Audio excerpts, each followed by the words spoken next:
sheekooyinka dahsoon ee kubadda cagtu oo malaayiin kor u dhaafaya bandhigoodu waxay u baahan yihiin gelinta waqti aad u fara badan.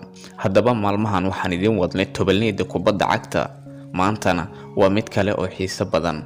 Waxaan soo bandhigi doonaa 10 xidig ee difaaca ka ciyaara kuwooda goolasha ugu badan ka dhaliyay taariikhda kubadda cagta. Intaanan u guda gelin, nagu dhiirigeli hawshan oo qayb ka qaado faafinta muuqaaladan adiga oo ku baahinaya baraha xiriirka bulshada. Nambarka 10 waa Franzi Beckenbauer. Bava waxa uu dhaliyay 109 gool isagoo qayb ka ahaa xulka West Germany ka hor midowgii labada Jarmal.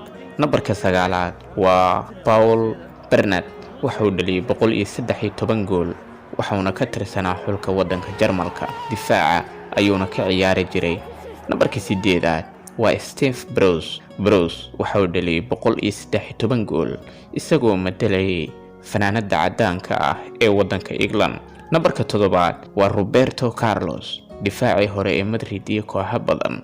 waxa uu dhaliyay 114 gool isagoo matalayay Brazil. Nambarka 6 waa Sergio Ramos. waxa uu ka tirsanaa naadiga Real Madrid ka hor intii uu ka dhaqaaqin. waxa uu dhaliyay 126 gool Spain ayuuna matalayay. ku darso xidigan waa mid weli kubadda cagta ciyaaraya, wilina Janis u haysta inuu sii kordhiyo goolasha uu haatan leeyahay. Nambarka 5 waa Johan Alexander. waxa uu dhaliyay 130 gool isagoo matalayay Scotland. difaaca ayuuna ka ciyaari jiray. Nambarka 4 waa Laurent Blanc. waxa uu dhaliyay 153 gool waxaana matalayay Faransa. Nambarka 3 waa Fernando Hierro.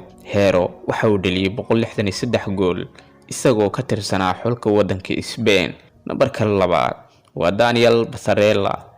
waxa uu dhaliyay 175 gool isagoo ka tirsanaa wadanka Argentina. Nambarka 1 waa Ronald Koeman. waxa uu dhaliyay 253 gool waxaana u dhashay wadanka Netherlands. waana xidiga ugu goolasha badan taariikhda kubadda cagta marka loo eego xidigaha difaaca ka ciyaara. haddaba 10kan xidig ee ugu goolasha badan ee difaaca ka ciyaara kumaad isleedahay waa xidiga ugu fiican? qaybta hoose ee faalada ku muuji dareenkaaga.